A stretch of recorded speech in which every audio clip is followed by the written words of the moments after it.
Okay, so I'm trying Zoom instead to see if it will go live on Zoom.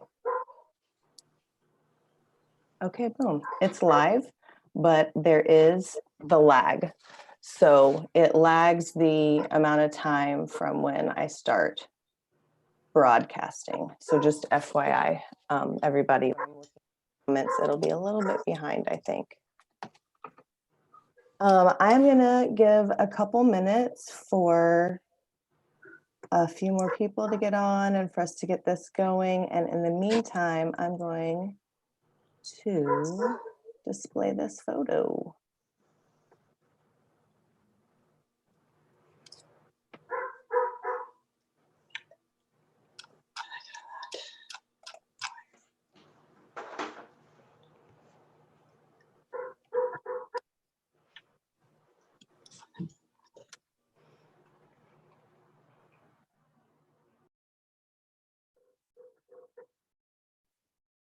I'm muting y'all because I can hear the background noise.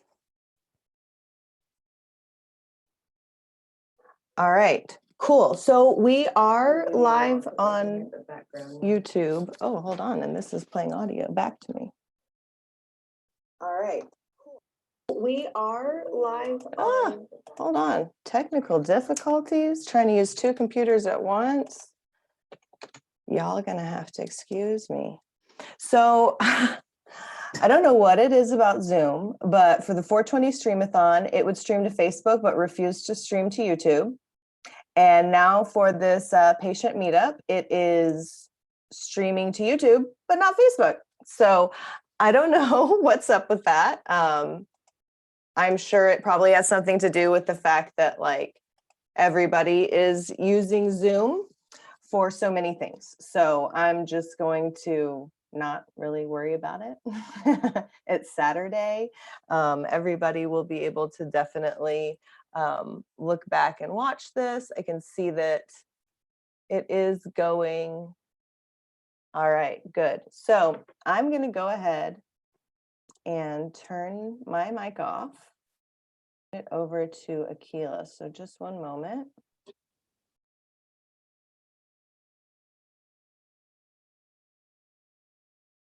All right, let me unmute you.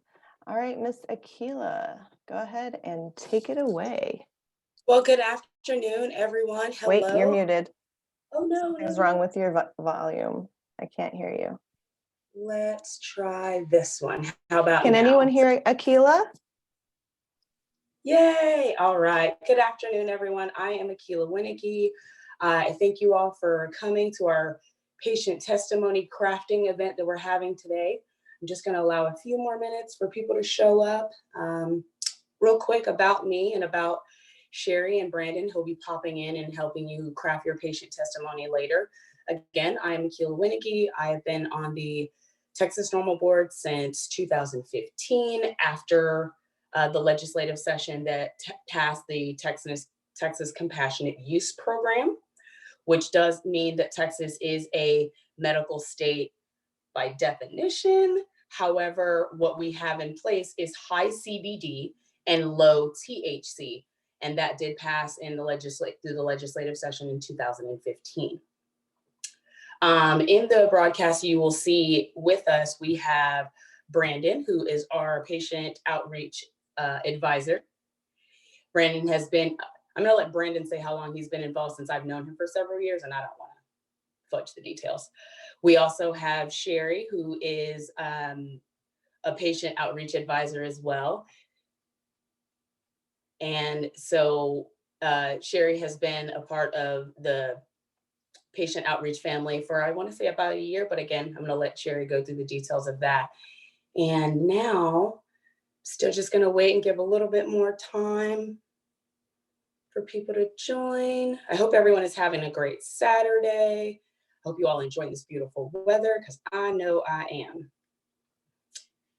Okay. Just a few more minutes.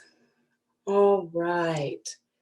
So Brandon, would you like to go first and share your experience and your testimony and how you got involved to meet with your representatives and perhaps share a little bit of what your testimony looks like. Absolutely, Keelan. And thanks for that great introduction. Brandon Collinsworth, patient advisor for Normal. How long have I been doing this now? I guess this in an actual capacity, probably about 3 years. And then I've been in this patient role for a patient advisor role for 6-7 months now. But been active with the cause for about 3 years.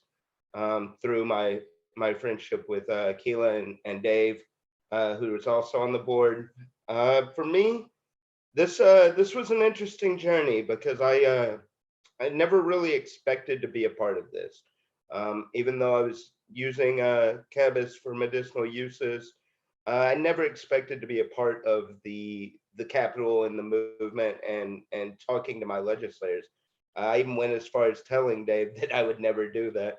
It's quite funny, but he duped me into it, starting with speaking engagements at the Normal meetings, which happen the first Wednesday of every month at Flamingo Cantina in Austin. If you are in the area, you should absolutely stop by. And then after that, it became apparent that I needed to do more, need to be more involved. So last legislative session, 2019, God, it feels like an eternity, and it's only been a year. I went up and did the patient lobby day at the Capitol with Jax and Keela and them. 1 second. Okay, cool. And it was an eye-opening experience. It completely changed my trajectory with this movement. It was what led me to taking on this patient advisor role, because once you're at the Capitol and once you experience that, it's different. You see how the wheels of legislation work, and in Texas, sometimes that is a very slow process. Seeing as how we don't have ballot initiative like the states around us, which have more comprehensive medical plans.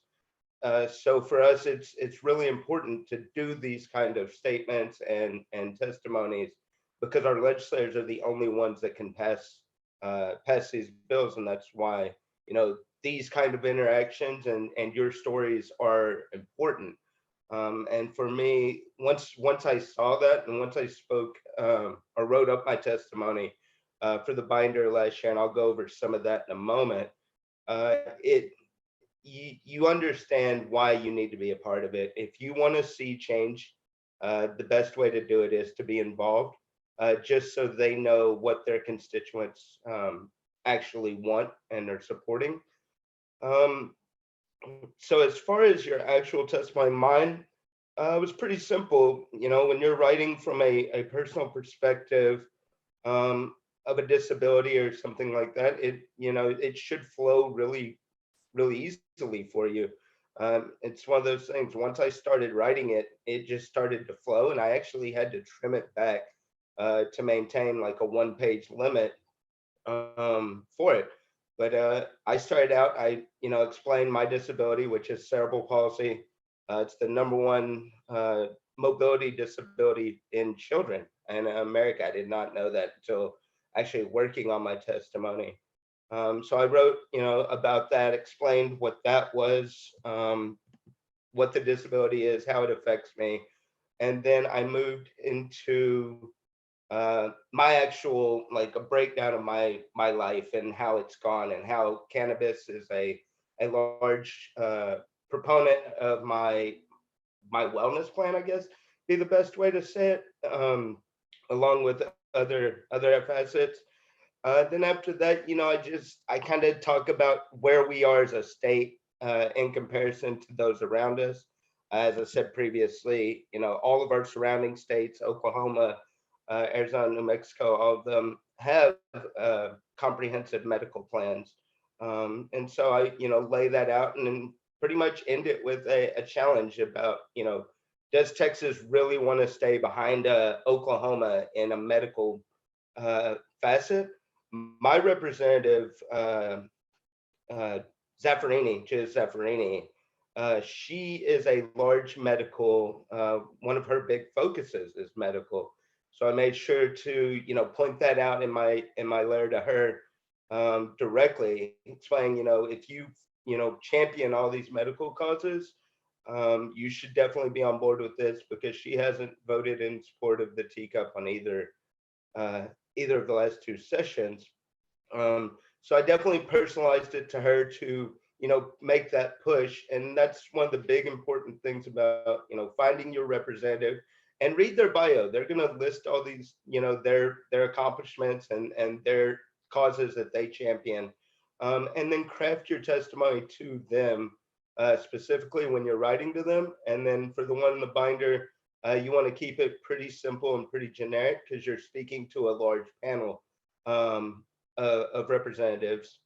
My other representative is Eddie Rodriguez, and he has voted in favor of both of the teacup bills, or teacup in the last two sessions as well. So for him, I just wrote a thank you, and that goes a long way. Definitely being positive and telling your representatives, that you appreciate them supporting it goes a long way as well. Not just trying to flip the ones that aren't in support. You also want to give praise to those that are on our side and are working with us on moving this forward. But really, it's about being involved. Doing what you can do. If you can't make it to the Capitol, definitely write your story. I mean, we sent one of those giant 3-ring, big binders full of stories, and I want to double that this year. That's why this was a major focus for us, is to get your testimonies in there as well, so that we can have a strong showing in the 2021 legislative session that is right around the corner already. All right, Akila, take it away. All right, Brandon. Well, thank you so much. I appreciate you sharing your experience. And I would like to introduce Sherry up next to share her experience and to let us know how long she's been involved with Texas Normal and what brought her to be a part of the family as well. So I would like to go ahead and turn it on over to Miss Sherry and mute myself. Give me just a moment. All right, thank you. Okay, hopefully you guys can hear me now. Hi, I'm Sherry Oakes, and I'm a patient advisor now for Texas Normal. Over the last 3 years, I started getting involved in the organization, and I became a member 3 years ago, but really over the last year, I started really helping out at a lot of the activities, and in the last 6 months, joined the board. So I just wanted to spend a few minutes talking about written testimony, and thank you, Brandon, for all your good points about your testimony and why it's so important. These are strange times, and so you could use this time to craft testimony. I know there's a lot of stigma people feel about this issue, and it can lead them to, it can lead people to not being comfortable speaking up, but you have the right to have your voice heard. And honestly, crafting testimony really sounds like a drag, but it's a necessary step to help you formulate your talking points and reduce any of that tension or stigma that you feel by practicing what you want to say. So if you ask me, this is a perfect activity for quarantine to get a little something accomplished in preparation for the next legislative session. You can have these written testimonies printed out in binders like Brandon was saying. One thing that helps me not get overwhelmed with writing is I like to take a modular approach to writing, and that works well here to keep from getting overwhelmed. The first section, you're going to be introducing yourself and your support for medical cannabis. Right now, it's just going to be general, no House bill number at this time to put in that module. just short and sweet, first module. And then the second module would be your story, where you're sharing your personal experiences. This is a good section to just brainstorm at first. Like Brandon mentioned, it's kind of easy to write too much. And so you could do a brainstorming session and put down all of your feelings. Just, stay on topic. Your subject is, marijuana or unjust laws or the victims of those laws and how marijuana heals. But also when you're going through and editing what you're brainstorming, here you can take out any profanity or slurs, or just don't make any claims that aren't your own, only speak for yourself. And then, so your final module is going to be signing off your name and whatever contact information you want to share, and maybe pictures to personalize your testimony. So those are the three main sections of this written testimony, and getting it in writing now. And it could be sent, the draft can be sent in, and we will help review it for you. We'll give you an email later to send a testimony draft for feedback. And in the end, we hope to get a finalized PDF from you that we can put into those binders. So that's an overview of how I approach writing a testimony. So I guess I'll hand it back over to you, Akila. Thanks. Thank you so much, Sherry. Man, ladies and gentlemen, I hope that you all get to see how great and amazing and knowledgeable and empowered both Sherry and Brandon are. I am so happy to have you guys on board, helping share your testimony. Brandon, you hit on a lot of great things in regards to personalizing your letter and thanking your representatives. I'll get to that in the end. Sherry, very well spoken about how people can take this time to brainstorm and figure out what exactly they want to say to their representatives. Also being mindful to not use any profanities or obscenities. We do want to remain professional. We do want to thank our representatives for their service, and we are their constituents, and we do realize that they are people as well. Up next, to tie in some of the information that I have provided in regards to the Texas Compassionate Use Program, Brandon had mentioned our legislative process rather than the ballot initiative process, and Sherry also touched on how to create your testimony and compile that all together. So I do have present as well our executive director, Jax, who's going to share and wrap up all of this beautiful information for you, and how you can get involved and be heard and join our normal colorful family. And without further ado, I'm going to mute myself and turn it on over to the executive, Jax. Hello. Okay. Thank you, Akila. I actually had a little bit of trouble hearing Akila in the very beginning when she welcomed everybody. So I might repeat a few things that she said. I apologize for any redundancies. And I look forward to going back and listening to that again, because I did miss that. But if everybody can hear me okay, I'm using some different earbuds I'm using recently. Okay, I'm getting thumbs up, so everything's good. Awesome. Well, it's great to have, we have a couple people on the webinar with us now. We also have a couple people watching us on YouTube, and we will be sharing all of these links later. But I did put together a little bit of a presentation to share with you guys, some kind of like 101, like what are the binders we're talking about? You know, how does this work? Why is your testimony important? And then some key tips into kind of crafting it. So I'm going to go ahead and share my screen with that presentation. So give me just 1 second and I will get that up. Okay, so this should be presenting a beautiful hold screen for our event today. Let's see, how do I fast forward through this? Oh, okay. So why is activism important? So in Texas, we don't have ballot initiative other states do, where they collect signatures and then they're able to get things put on the ballot.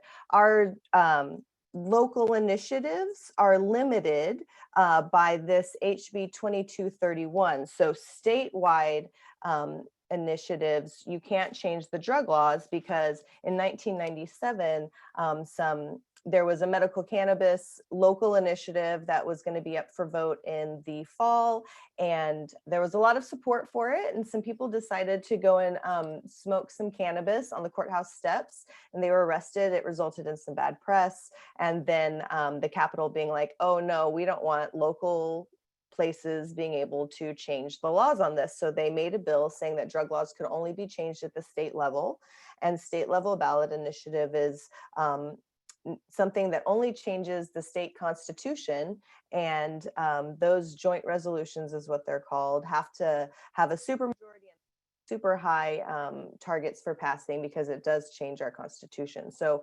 therefore, we're reliant on our Texas state senators and representatives to advocate for comprehensive cannabis law reform here in Texas.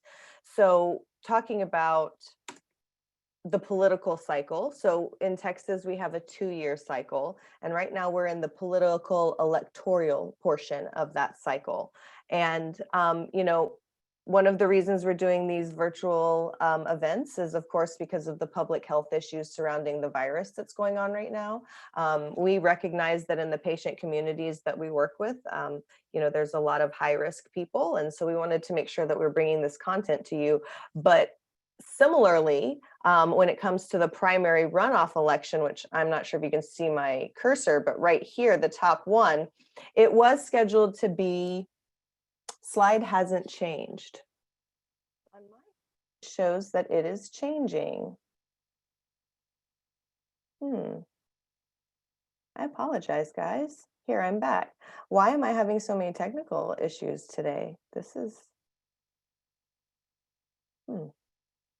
So I'm just going to try it maybe a different way and then get back to the presentation. Okay, so I was talking about, let's see, can we see this? I'm going to look on, like you can see it, it just doesn't look as great, right? Maybe? Okay. Well, that is irritating.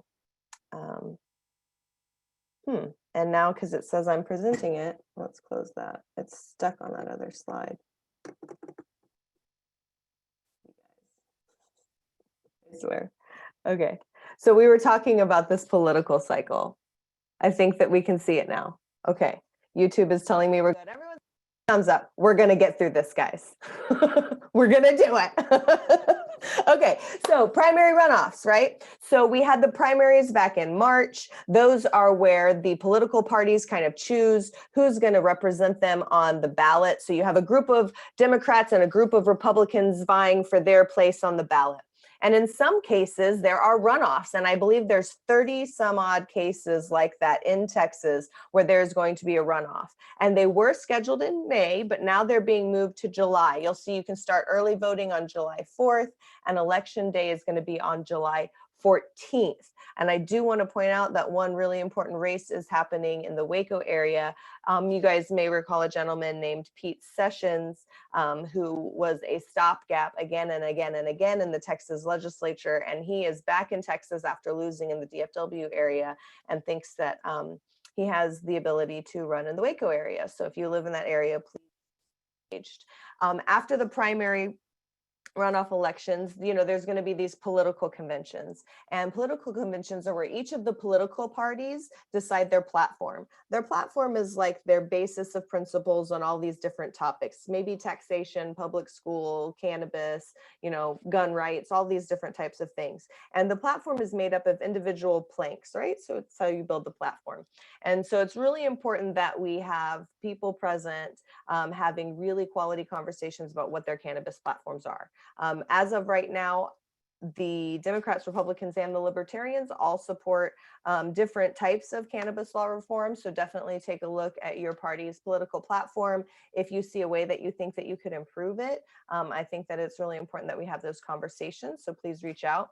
And then moving into October, you have to make sure you're registered to vote so you can participate in the general election. We will have early voting, and then actual election day is on 3rd. I did want to mention, with all of the COVID issues, it does seem like there will be likely some kind of mail-in voting opportunity, and we will make sure that we share that information with you.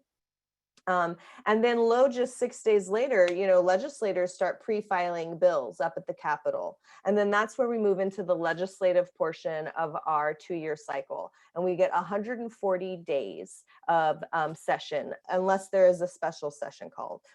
And then you'll see here at the bottom, I put a link to the Texas Marijuana Policy Voter Guide. We're going to be updating it for the primary runoffs shortly so that you'll have information about those 30 elections. But right now you'll find the primary information, and we will update it again for general. And we're trying to keep it updated with all this different voting information as things kind of change and evolve with COVID.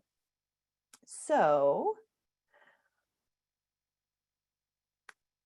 thank you for that text, Tequila, that I'm just now seeing. All right.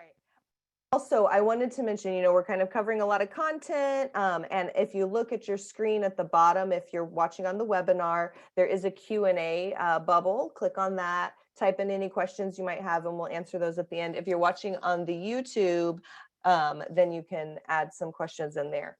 So when we get into the legislative cycle, what does that process look like? Here it is. It looks like a Monopoly board game. And, you've got the House and you've got the Senate. The House has 150 representatives. The Senate has 30 senators and the lieutenant governor. So there's 150, 31, and then you've got the governor, and that's our legislative body that help these bills move through. So once your bill is drafted and filed, it usually starts in the House because there's so many more legislators in the House. They can kind of vet these bills down to kind of the most concise things, and then send it over to the Senate to fine tune it and pass it on to the next step. So just to kind of preface why this starts in the House, that's generally how things move, is from the House to the Senate. Not always, generally. So the Speaker of the House, in this upcoming legislative session, it is likely that we will be electing a new Speaker of the House. So that may delay some of these things in the process. As you may know, if you're a kind of, political nerd, the Speaker has had some issues and will not be running again. So he will be replaced, and whoever the Speaker is will decide who the chairs of different committees are. And I'll talk about the committees that we care about in particular later. But once these chairs are assigned, the Speaker will send different bills to the committee that is most appropriate to it. Let me preface this by, if at any point your bill make the next step that I'm talking about, it's dead. There are ways to resuscitate bills. We once had a dingy bill die and be brought back like 15 times. So it is possible, but it doesn't always happen. So your bill has to be assigned to a committee, and then that committee chair has to decide to put it on an agenda and schedule it for a hearing. That public hearing will take place. The House hearings are typically, especially for our conversations, kind of longer hearings and have lots of public input. That's not always the case for other bills, but this will be the opportunity where you, the patient, will be able to go and, before the committee, offer your public testimony. You're usually given about 3 minutes. Sometimes it's 2 minutes. And of course, at the kind of discretion of the chair, if they need to adjust that due to, a massive amount of participation. So that's another reason why we have the binders, to allow massive participation without having 17-hour hearings, right? Because that's difficult for everybody. And fortunately, the legislators do review materials that they're given. So at that point, when the hearing is complete, a lot of people would expect for them to vote at the end of the hearing. Not the case. They usually vote about a week later on a slate of bills, like a docket of bills that they addressed and were able to discuss. So usually you're going to wait about 5 to 11 days to get an actual vote. Then with the positive vote, it will move it to the calendars committee. Now it's of note that in every step along this process, there are roll call votes where you can track, how your legislator voted on these matters, except for in the calendars committee in the House and the Senate. These are simple up and down votes, so you don't know how the individual people voted on the actual bill. You just know if your bill made it through or not. So let's assume that they like our bill because Canada's amazing. And they go ahead and they pass it on and they set a date for it to be discussed on the House floor. I would say that at the beginning of the session, they're really good at kind of sticking to when it's scheduled. But the later you go in the session, the more kind of behind you fall. And by the time you get into April, if you haven't, been discussed on the House floor, you really are on a tight time frame for passing into a law. So then they discuss it on the floor. They do several readings. They have debate, and then they take a vote. And assuming that it passes, it will move from the House over to the Senate. Now, in the Senate, just like the Speaker is kind of the head of the House, the Lieutenant Governor is the head of the Senate. And so he decides which bills will be going to which committee. So this was the point at which a supermajority bipartisan decriminalization bill was killed last session, because the Lieutenant Governor to move it to a committee, even though we believe it probably did have support. So assuming that this time he's like, oh, you're right, that was not a good move, I should not have done that, then he will assign it to its appropriate committee. Excuse me, caffeine is life right now. And then that committee will kind of have a similar setup where they will hold a hearing. Now, the hearings in the Senate are a little bit different. It's more kind of like expert testimony for kind of like these nuanced things as they're fine-tuning the reform, but there is still opportunity for public comment. Public is welcome to come and participate. This would be another opportunity for you to be able to give either verbal or written testimony, which will help you participate in. And then they'll, at a later date, assuming that they like the bill, vote for it, send it to their calendars committee. Their calendars committee will kind of up, down vote it and schedule it to be debated on the Senate floor. They'll a couple readings of it, debate, and then they'll take a vote. And I would say, once it gets to the Senate floor, there's really not a lot of contentious bills, if you will, that get on there. They kind of know how they're voting. They know if they're going to pass it. They know if they're not. And oftentimes they try to just stick to things that they know that they have consensus on. So just kind of a little information there. And from that point, once they vote on it, it goes to the governor's desk. And the governor has 3 different things that he can choose to do. He can choose to ignore the bill into law, which means by the date that is statutorily written into the bill, it will become a law. He can choose to sign it, hold a signing ceremony, as he did for the hemp bill, the Texas Compassionate Use Program, or he can decide to veto it. Please note that there is a way to get around a veto, but usually he saves his vetoes to the end, when it's a little bit too late to go through that process. And then at that point, the bill, the statute, will go through the regulatory process. And oftentimes during the interim, they hold charges or hearings to research how these programs are working, how they're being implemented. And so that's another process that we would have been seeing right now, but a lot of interim hearings have been suspended. So there will potentially be opportunity for feedback on human consumable hemp product regulation, on how the Texas Compassionate Use Program is rolling out, and maybe some other opportunities, but that all depends on how they start hosting these public hearings, public comment sessions during this kind of virtual time that we're all having.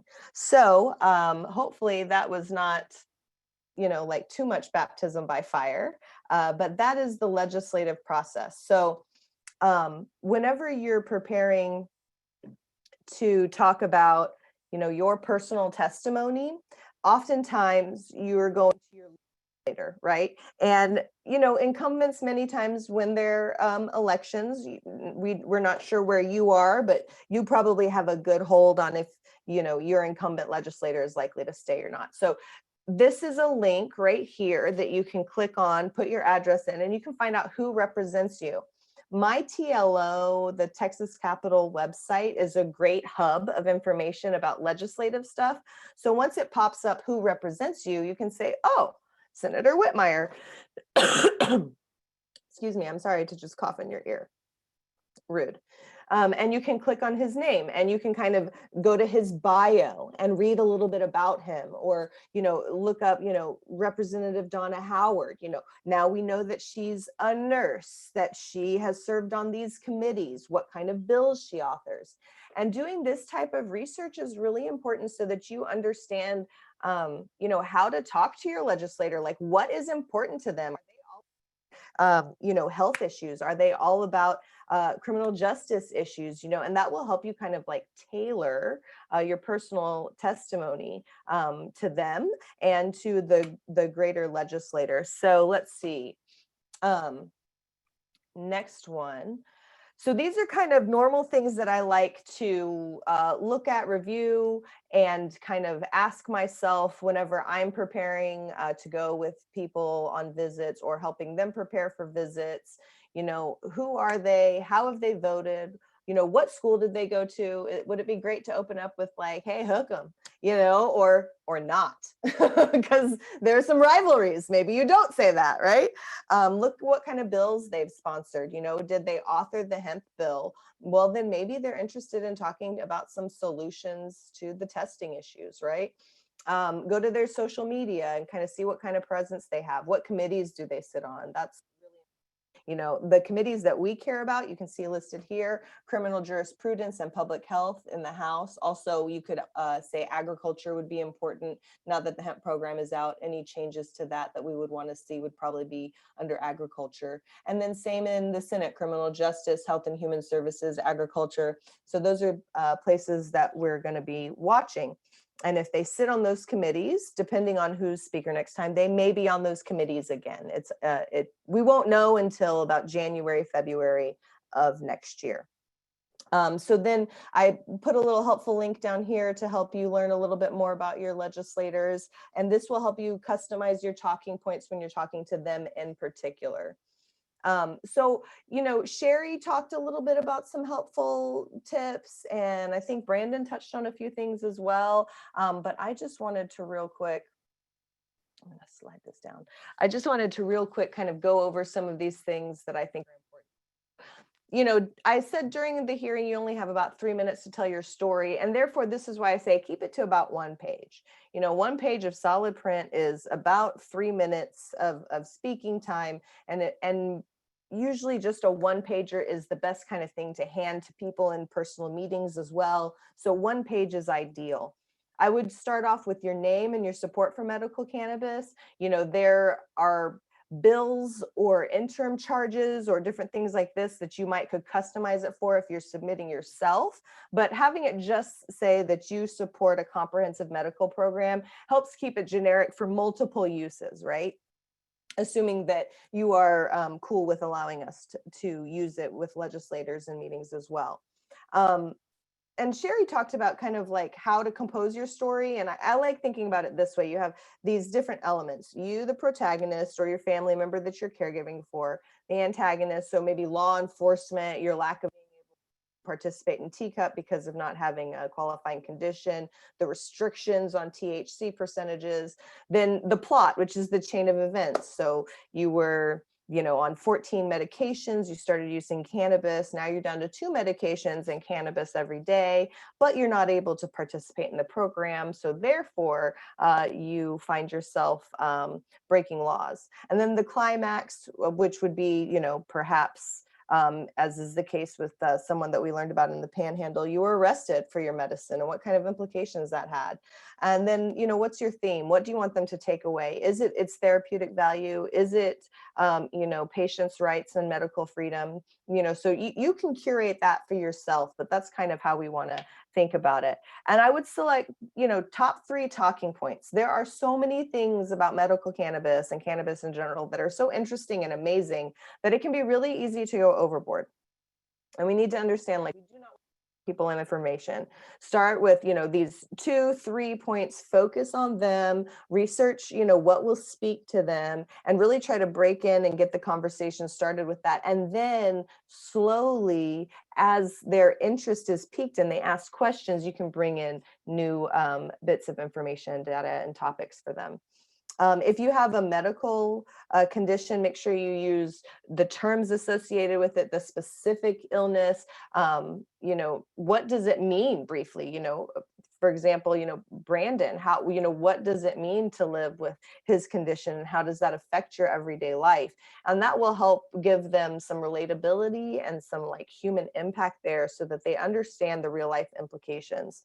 And I would make sure to use, of course, throughout this whole document, reliable resources when referencing any of your conditions or the therapeutic values that you decide to discuss.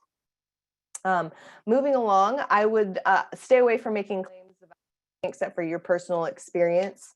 If you decide that you do need to make some claims about something, you absolutely must cite your source.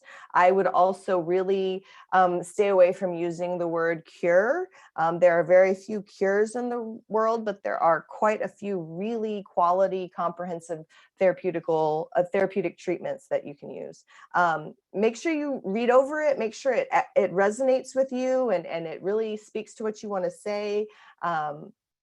But I would also say, keep in mind, if you do decide to share them with us, that if it's 2 pages, we may need to edit it so it can fit in the binder, or we may add the bill numbers, if we have a bill that we want to file these testimonies for.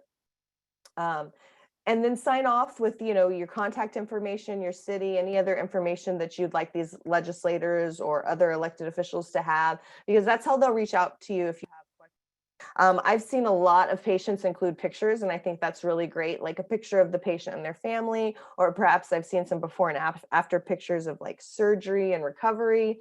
And those have been really powerful. I mean, for me, certainly, and for legislators as well. And then I think there's these standards like don't curse, don't, use slurs, don't threaten, and in the time when we're giving these testimonies during a hearing, criticisms and accusations, we may have some feelings that we have about certain matters and things, but the focus of that time is really your story as it pertains to medical cannabis. And so like really staying laser focused on that. I wanted to share this. I'm not sure how big it is because I'm having to present this way, but this is retired Major David Bass's testimony that he offered to let us use. And you'll see that, he keeps it kind of general up here at the top. Down here, he has his full sign. There's a picture of him as well. You'll see it's a page. And, it's hard sometimes to get some of these kind of complicated patient stories down to 1 page, and I totally understand that, but it is really important to make it uptakeable, And then lastly, talking about next steps. So we've gone over, we've shown some examples. So if you have a testimony that you want to draft up, go through all of the steps we've talked about here. You can email it to me, and a volunteer and I will take a look at it, give feedback, any edits or changes that might need to be done, or maybe helping with some resources that you need to find. And then once you are happy with your draft and it's final, we'd appreciate it if you share it with us, because that way we can use it in the hearing binders that Brandon and Sherry talked about. We had a really thick binder with a couple hundred testimonies inside of it of people who were not able to participate. You have to, well, we're not sure how the next session will go with all this virtual stuff, but in the past you've had to drive to Austin to participate in the hearing, and that has been prohibitive for some patients. So we want to make sure that we get your information out there. And then also share your final draft with your sitting legislators. Email it to your Texas senator and your Texas representative. And also, if you're following any candidates on the campaign trail that you think are going to give the incumbent a run for your money, share it with them, and maybe they'll be able to use it to help further the conversation about medical cannabis as well.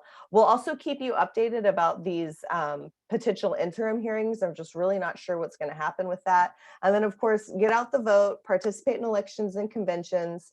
I've put a link here to some additional resources that you can find on the Texas Normal site. That activist training guide has talking points, rebuttals. It's got some slide decks from some workshops that we've done. So I just wanted to share that as well. And what I'll do is I will take this slideshow that I put together, I'll take the recording of this from the YouTube, and I'll put it on a blog so that everybody can kind of look at it all together and have those quick links available for you there. So I'm going to see if there's any Q&A down here in the box. I see we've got a couple people on the line. I don't see any questions right now. Let's see on the YouTubes. Thanks for the heads up on the slides, Dave. I see some comments, but I don't see any specific questions about what we covered. So I guess I want to kind of maybe turn it back over to Akilah and Brandon and Sherry, and just kind of final thoughts, what you guys think is important about, you know, crafting testimony. I'll go ahead and unmute myself and jump right in. Don't y'all love her, Jax? Thank you. Your presentation was wonderful. You touched on a lot of information that I don't think is readily available, that people didn't know where to find it. So by having the presentation as well as the slide, the PowerPoint for people to kind of reference and go back to is amazing. I appreciate all of the work that you do. You go girl, you go girl. While Jax was speaking in regards to patient testimony, I am fortunate enough to live in a district. I live in House District 48, which is the Donna Howard district. And fortunately for me, Donna Howard is someone who supports medical cannabis. She supports decriminalization. She also supports penalty reduction for possession of marijuana and those type of offenses as well. Jax brought up a lot of key points for me that I had not done all of my research. I have started to follow both of my representatives on social media platforms. I have not done the searching of their bios, reviewing their information, and to truly know how to open my letter of appreciation to them so that they know that I have done research on them, that I am familiar with who they are. I have crafted something for Donna Howard. You know, of course, I want to have just a formal and yet simple introduction to whom it may concern. I'm, of course, going to wish them well during this time of a pandemic. Our lives are very different now. So I want to be mindful that I am conscious of who she is as a person, her family, her community. I did hear Jax mention in research and say that she is a nurse herself. And I definitely want to compelled to that humanitarian nation, compelled to that we are all a part of the community. I am a constituent that follows her work. I am a support for her, and I want to meet with her, whether that be virtually or a phone call or however I can, to again give her thanks and appreciation, and also to ask, as someone that's her constituent, is there data, is there information that she would like for me to gather that I can reach out to my individual community to gather that information? Can I share that with Texas Normal and other Texans, veterans, caregivers, anyone that feels and believes and supports whole plant medicine, or just, you know, plant-based medicines in general, can have a story and they can have a support and a say in this as well. So I'm definitely going to do some more research on Donna Howard. I also have Senator Kirk Watson, who was a co-sponsor for a bill, and he's a supporter as well for me. So I have to do some research on him. I have to kind of dig into his background and see who he is as a person. So I've got a lot of great information and tasks to take on for myself, for my own testimony. So Jax, I appreciate you and all of your information.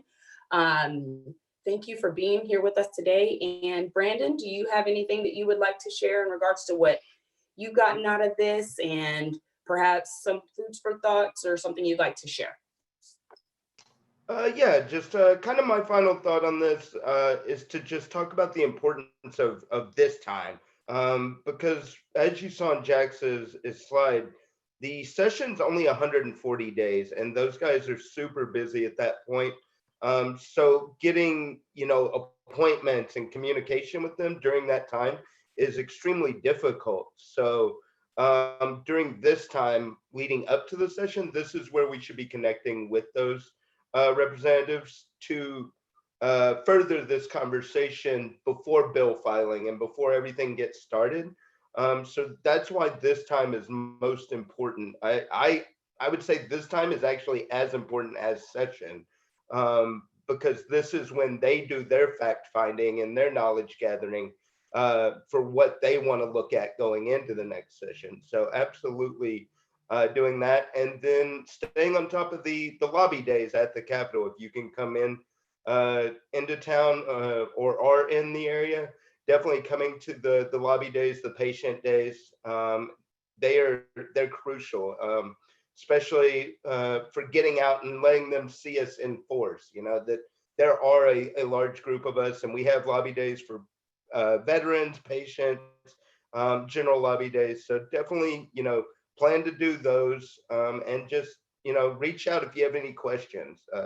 We're more than happy to help you guys out, really craft this and hone it so that you'll be ready come January. Thanks, Brandon. And of course, I'm going to ask for Miss Sherry to throw her last tidbit of input, what she's gotten out of this virtual experience, and any final thoughts?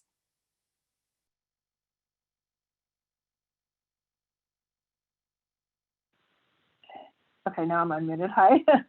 Thank you. I think you guys have hit on all the topics that I had, but in terms of my modular approach to writing, definitely a module is who represents me, and to talk about, you know, any research that you found on your representatives. I have the same ones as you do, Akila, Donna Howard and Kirk Watson, and so, you know, figuring out who your representatives are, anything that you learn about them that you might personally share with them can help you write a more personal testimony. And you can plug that information in if you end up sending them an email during the session. So use this time before the legislative session, and also this weird time in the quarantine, you know, to gather your thoughts, and use this time wisely. Thanks. I wanted to add Thanks. something if I can real quick, Akila. Yes, please go right ahead. Well, so we ended up Floor is having yours. a question real quick about testimony, and is it just patient testimony? What about caregivers? What about parents? What about siblings? And I mean, I would say everybody's testimony is important. You know, how the patient who's, you know, ingesting the medicine and its safety and efficacy, of course, important. But, you know, caregivers, if you are a caregiver, you know, of a child, and you're giving them something that's outside of the parameters of teacup, you know, that's a big implication for a lot of people. And I think sharing, you know, how many people are breaking the law out of the love for their children to have a safe and efficacious first line of defense instead of a last line of defense, right? And so how does it affect, you know, brothers and sisters, and, you know, all this? It's very important. It's a holistic view. And so I think that patients, caregivers, and family members, medical professionals, all of these are extremely important testimonies to share. I agree, Jax. Thank you so much. You're absolutely right. We want to be very inclusive in our message. We want to be sure that patients are feeling empowered, caregivers are feeling empowered, even siblings. And our cannabis laws are unjust, and in the, as beautifully stated by Vincent Lopez, who was our founder for this position that I hold now in patient outreach, he said, if one of us are chained, then none of us are free. And we just want to have all of the support that we can for patients, caregivers, veterans, from all walks of life. If you support cannabis reform to any capacity, we invite you, we encourage you. We would love to hear from you. Jax will be providing her email in the slide above. If you also want to send your drafted testimony to patients@texasnormal.org as well, Sherry, Brandon, and I will have access to that. We'll be in communication with you. We just want, the last I heard was 60 to 80,000 Texans are still being arrested. And we want something better for our state. We want something better for patients. We want something better for our communities. And we want to also be aligned with having access to something that gives patients an ability to say as a first line of defense rather than a last. So again, I appreciate everyone for sharing their testimony. Brandon and Sherry, you two are amazing. Thanks for being on the team. Jax, girl, you keep coming with that information and then facts. Yes. Everyone, thank you so much for being part of our webinar. Thank you for joining us. If you have any additional questions, I'm going to leave it open for just another few minutes. Just all of the gratitude in the world. And Texas moves forward when you step out, and we support you. So let's do this with Texas. We can do it.